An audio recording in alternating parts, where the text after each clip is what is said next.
Hello and welcome to Latika Takes, a podcast with me, Latika Burke. Welcome to this special collaboration between me, Latika Burke, and James Johnson of The Next America on Substack. James is founder of polling company Jail Partners and was chief pollster for Number 10 under former Prime Minister Theresa May. He's now living in the US and has been conducting focus group and polling in the lead up to the November 5 presidential election. James, great to catch up.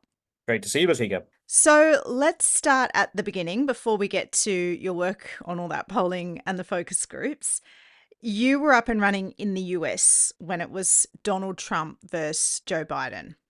Give me a picture of how the landscape of that contest looked then. Well, that was a contest where most polls thought Biden was going to win by a large amount. He ended up obviously winning, but it was a relatively close race. The sense in America at that time was one of, we need a break from the drama. And that is really what delivered the win for Biden, at least with those independents or swing voters in the middle. People felt that Donald Trump was divisive. They talked openly about almost the mental health burden of having to wake up to Trump's tweets every morning. And they felt that they needed a break from it. Biden then was seen as a relatively non-partisan, a relatively a stable figure who would provide a bit of a break from that. It's interesting, even when you talk to Trump voters now, who voted Trump too in 2020, people now admit that that was kind of needed for the country at that point. And it's interesting because that obviously has implications for how they feel about how Biden's done now and also how they feel about Trump now too. So let's fast forward to the disastrous debate and the NATO summit where Joe Biden can't complete sentences. He disastrously calls Volodymyr Zelensky Vladimir Putin. And then the Democrats switched to Kamala Harris. As you were saying just then, there was a very big shift in the American public sentiment in the lead up to that debate after we've had several years of the Biden administration.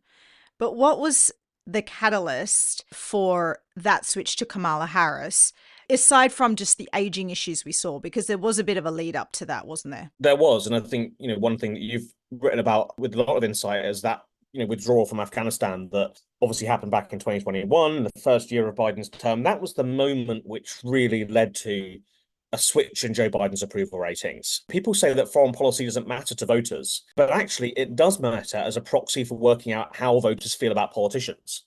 And if a politician is seen as presiding over foreign policy disaster, then surprise, surprise, that changes their view. And that changed their view of Biden. It made them feel that he was weaker, but also actually less patriotic than they thought. So, real problem for Biden that was, and that impacted his ratings.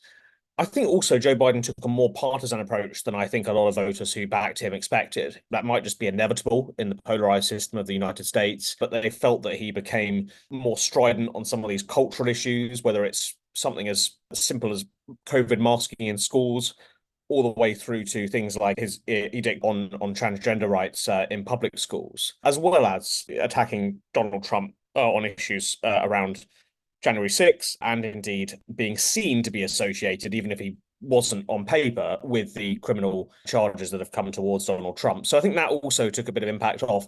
But look, those were small fry compared to the aging issue. And that just made him, in voters' minds, incapable to do the job. I was in Atlanta during that debate, and I went out into the suburbs of Atlanta after it and spoke to swing voters, many of whom were Biden 2020 voters. Here are some of the quotes I got. Josh, who was a Biden 2020 voter, I asked him how he felt when he watched the debate, and he said, "I felt physically ill. He was so pathetic. He was unable to articulate a political vision of any kind. It was physically upsetting." Another voter, he was having trouble walking. I was sad for him. He basically looks dumb physically and mentally. Another person, it feels like dementia, and just voting for a person with dementia to be the leader of America is like, I don't see it. And it goes on and on and on. So that was a real key change, which obviously led to where we are now with Kamala Harris taking over. Okay, so Harris chooses Walz as her running mate, Tim Walz. They run really hard on this message of optimism, of joy, not going back. Walz lands this serious blow in calling Trump and JD Vance weird. That seems to cut through.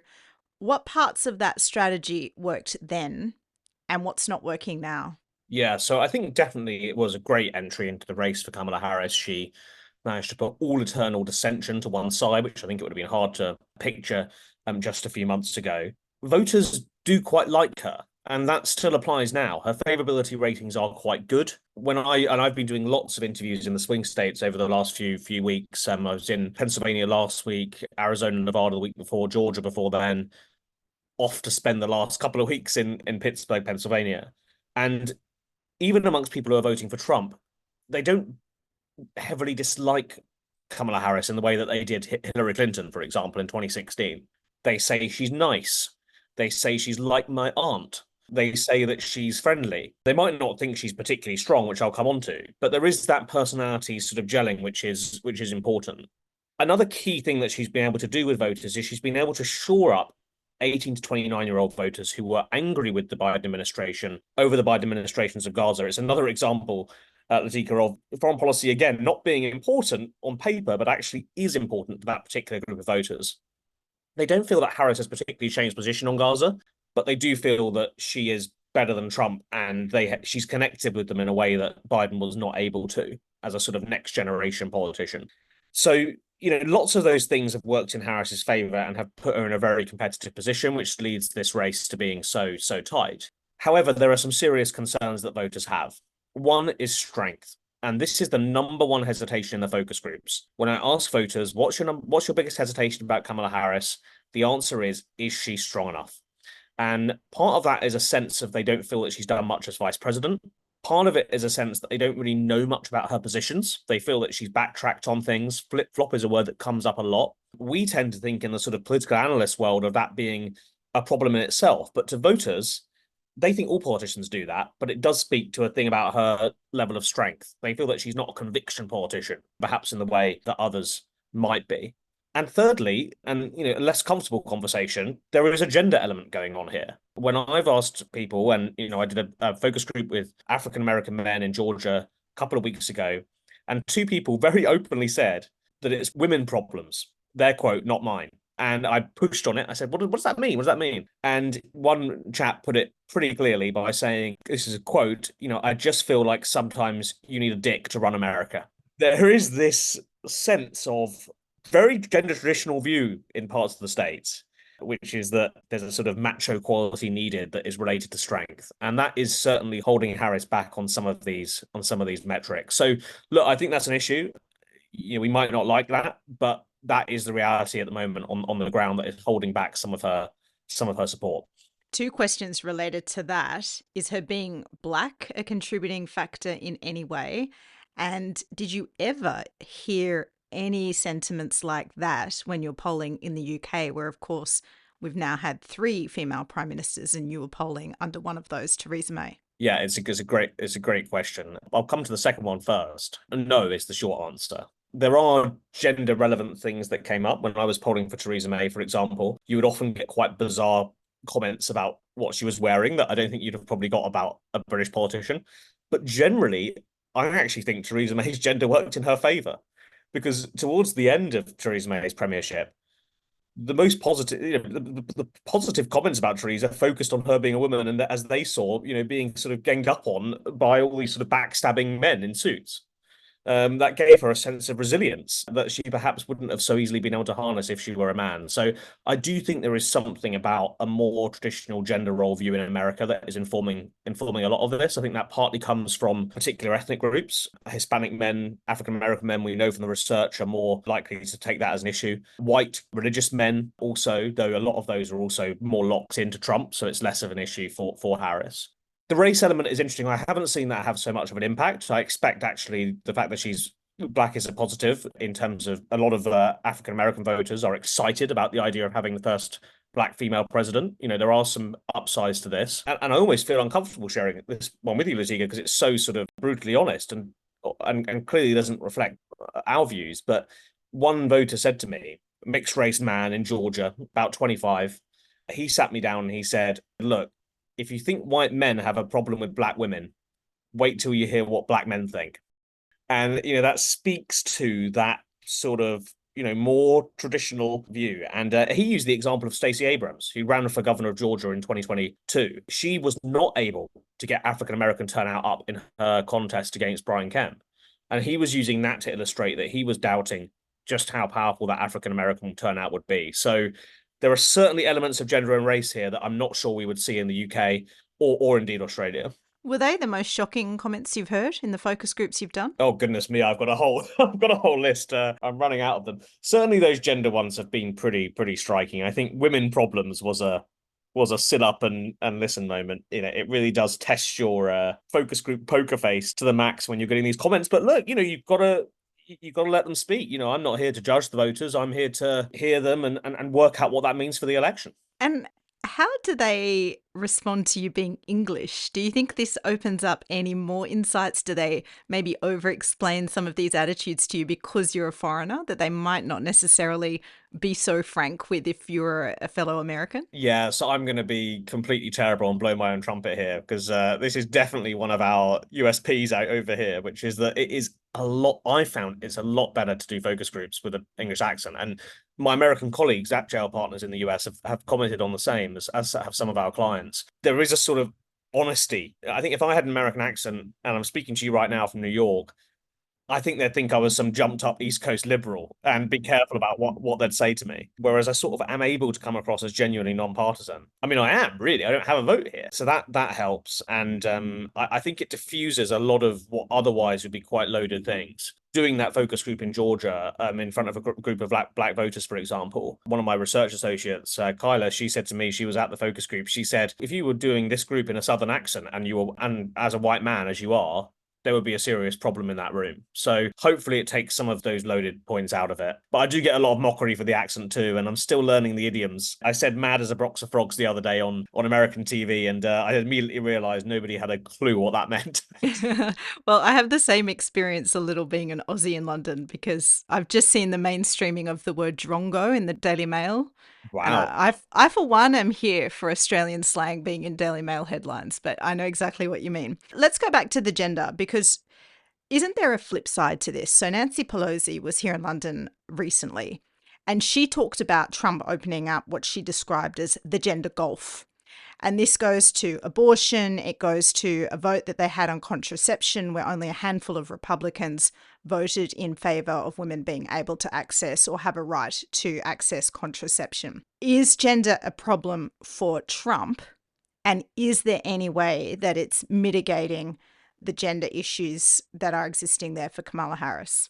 Yes, I think the extent of it remains unknown, but I do think that's an issue. I think there are lots of suburban women who are very concerned about abortion rights and will be voting on that basis in November. It remains to be seen how big an effect that will have, but there could be enough of those people switching from the Republicans or indeed from not voting to voting for Harris because of concerns about that. The Democrats have been extremely effective at getting this message out there that Trump wants Project 2025. For those listeners not aware, is actually a Heritage Foundation policy pamphlet that the Democrats have linked to Trump. Trump campaign said they don't have anything to do with it, but they very successfully linked it.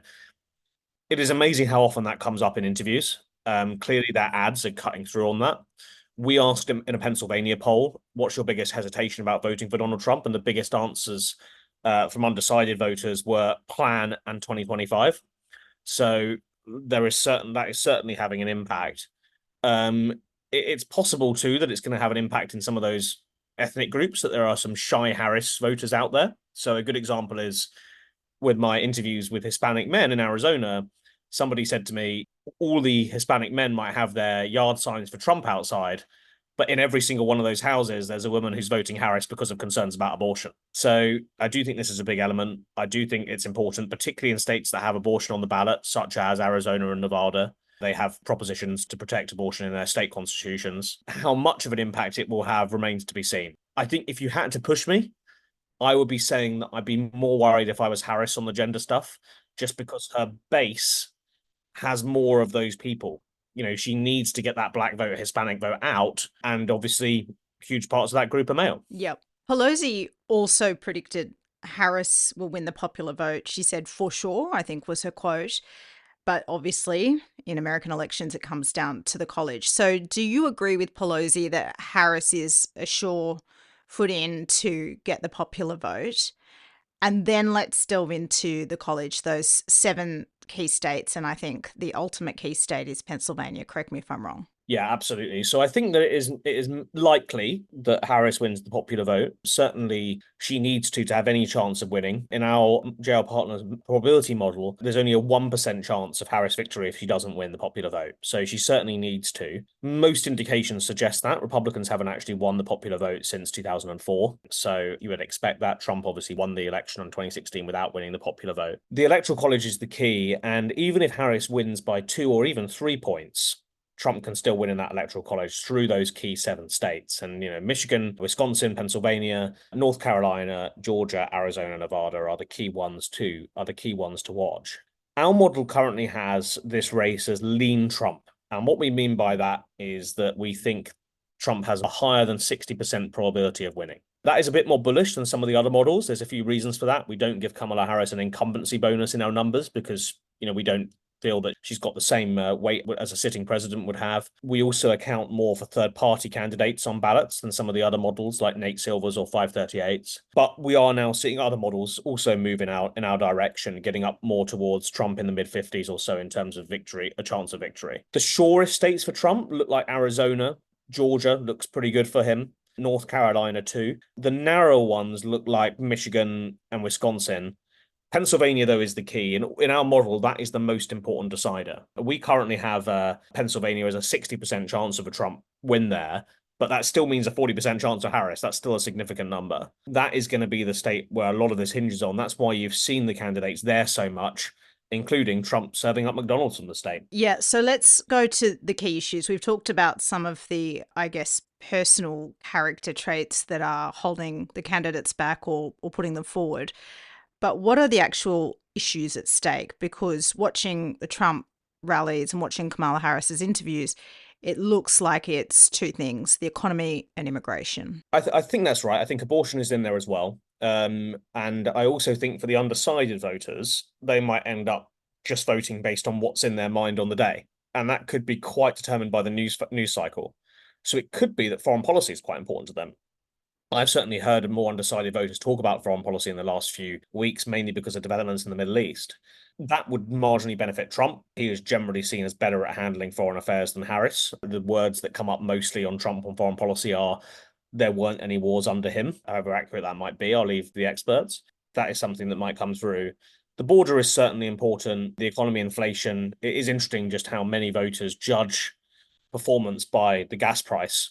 Actually, the gas price is very good in America at the moment. It's at one of its lowest for quite some time. But people obviously are aware that they are spending more overall than they have done over the last 4 years. But look, I would come full circle on that answer and say I think the most important issue in this election is character. With abortion as an exception, it's very rare that you actually get voters bringing up issues unprompted. They're generally saying, I think Trump is best because of X. I think Harris is best because of X. And those reasons tend to be about whether they think they're strong, whether they think they're competent, whether they think they connect with working people. We talk sometimes about the UK becoming more of a presidential system, meaning that there's more weight on the character of the prime minister or the leader of the opposition.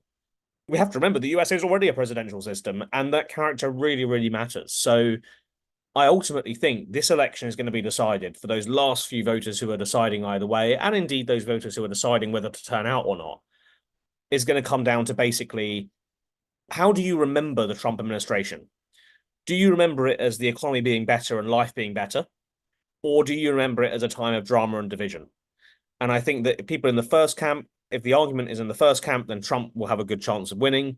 If Harris can define it as being in the second camp, then Harris will have a good chance of winning. And I think that's where the debate will be now. I think that's why you see Harris ramping up the negative attacks on Trump in these final closing arguments. And I think that's also why you see Trump defending his record. Ultimately, that's what I think this election is now going to be. Less a referendum on Biden and the Harris administration, more a referendum on how do you remember the Trump years? It's really interesting. It's almost a flip of incumbency there. It's a verdict on the last Trump presidency as opposed to the record of the Harris-Biden administration, which is really neat. And very quickly on that is one of the real successes of the Harris campaign, because that was not going to be the case when Biden was in the race. Trump did not want this to be a referendum on him. It has become so. He can still win on those grounds, but it's trickier territory than just pointing at Joe Biden and saying everything's bad. So is character not holding Trump back? I mean, January 6th was supposed to be this huge dividing line even within the Republicans, where no more can we tolerate this sort of Trumpism. And yet we've seen so many people almost recant those views now, and January 6th is being whitewashed and redefined as to what it meant. Are people not turned off by Trump's legal battles, the threat that he may blow up alliances overseas, and that he may set off civil violence again? So I think there's two sides of Trump that voters see. One is the one that they like, which is a sense of strength, a sense of he sticks by what he says. He might be very brusque and blunt and rude, but he will get things done. That is a real positive for Trump. That's what stops those negatives overtaking. The other side is this sense of this guy is a nightmare. He's aggressive, he's nasty to minority groups, and he's a loose cannon, and he's going to tear the country apart. Not my words, the words of voters I've been speaking to. That is the number one hesitation about Trump. This sense of not so much what he's going to do, but the sense of the drama that he will bring with his presidency. January 6th feeds into that. It's not that voters are wildly concerned about the end of democracy under Trump. It's that, but they do feel that that was a sort of unacceptable bit of behavior that he would have no qualms picking up again. So that's the tussle. That's the sort of battle of memory, really. Which side of Trump they end up sort of trading it off for. It's interesting, being completely blunt with you, it's quite rare to have an election where you end up with the polling saying one thing and the focus groups and interviews saying another. The polling, as per our model I told you about, is pointing more towards a Trump win. Not decisively, it's still very much a toss-up, but it's pointing more towards a Trump win. The interviews I do with undecided voters, that Trump character thing is too much of a barrier for them. And, they end up often reluctantly going for Harris. Maybe those people won't matter because Trump's turnout will be okay. But that to me seems like the key question in the final 2 weeks, like which Trump do they sort of settle with? And, that's why character is more complicated for Trump than just he's a nightmare or just he's our man. They know, even the most ardent Trump voters know about those two sides. It's so fascinating. So let's go back to foreign policy. You've mentioned that a couple of times, and I always get very frustrated when I hear people say foreign policy is not a factor in American elections. It's not something that will decide things. And I hear this from very esteemed people, former US diplomats and ambassadors at conferences I go to. And I agree with you. I think it does matter because it feeds into that issue of strength. We're seeing the Middle East, and even Ukraine was raised in the debate when Kamala Harris name-checked the nearly 1 million Polish Americans living in the state of Pennsylvania. So where do you think the rub comes on this for Trump and for Harris? Is Trump's relationship with Vladimir Putin coming up in any way? How do people feel about America being the vanguard and the protector of democracy abroad? Or has that been a misjudgment of the Biden administration that Harris is going to have to kind of clean up? So certainly there is a view in America that America is overstretched in some of these foreign conflicts, almost universally, regardless of the group you're talking to. There are concerns about the amount of funding being given to Ukraine, for example. It's strange being a British pollster hearing that, because obviously in Britain there are obviously always concerns about this kind of thing, but there is a much more sort of accepted premise of support there for Ukraine. Very, very different in the US, where actually the default is the opposite. That's not to say it's a complete dead weight for the Harris campaign. People do worry a lot about Putin. And the advice that I've been talking to people, and we do the annual polling for the Munich Security Conference, which is a 12-country survey across the G7 and BRICS. And it comes through there as well that, there is that concern about Putin, and generally talking about the threat of Putin is more effective than talking about helping Ukraine in terms of persuading Americans to back support. But there is that reluctance there, no doubt. I think two quick things on how this impacts the presidential race. The first is that, generally speaking, Trump is better trusted on foreign policy. They view him as a strong man. They view him as unpredictable. They say that he ran these relationships with leaders through fear. They don't feel the same about Harris, or indeed they didn't feel the same about Biden either. The second thing is the Israel-Gaza conflict and the impact that's had, certainly amongst younger voters. We saw a huge drop in Biden's support amongst 18 to 29-year-old women in particular. Went from about 70% to 40% almost immediately after October 7th. It didn't recover at all until Harris came back into the race. She's managed to harness more of that support back. There are still question marks, though, and we are finding that there are still those holdout voters who are thinking of not voting, who should in all other regards be Democrats, but they're thinking of not voting Harris because of what they see as genocide being perpetrated by an administration that's backed by Harris. That could still be a factor that hurts her in some of these states, particularly Michigan, which has a high Muslim American population. election. I said two things, but I'm going to add a third, which is going back to Trump's character. Although they think Trump is strong, they do not like some of the cozying up to dictators as they see it. And I've heard that come through, particularly amongst undecideds in the last few weeks. Is he getting too close to Putin? Is he being played? There is that concern. Now, actually, for those voters, the strength thing matters more. But it is interesting that that comes up. I guess what I'm trying to say to you is that American opinion on foreign policy, yes, it does lean towards being less involved, but it is nuanced. It's not as simple as pure America first isolationism. Yeah, really interesting. And I think that really does confirm how I've thought about it too. Does that mean that China is taking a back seat as a threat when set against Ukraine and the Middle East in terms of foreign policy interplaying into the US election? Yeah, so I think on the China question, it's become a bit of a score draw in US politics. People basically feel that both sides are quite strong on China now, and we can see that, right? Things that you would hear voters being supportive of a few months ago, like the recent restrictions on de minimis imports, which obviously heavily impacts China, is now something that's been taken up by the Biden administration. So I don't feel that there's too much of an impact of difference there. But certainly on some of these other relationships, there is. Ukraine and Russia, we talked about.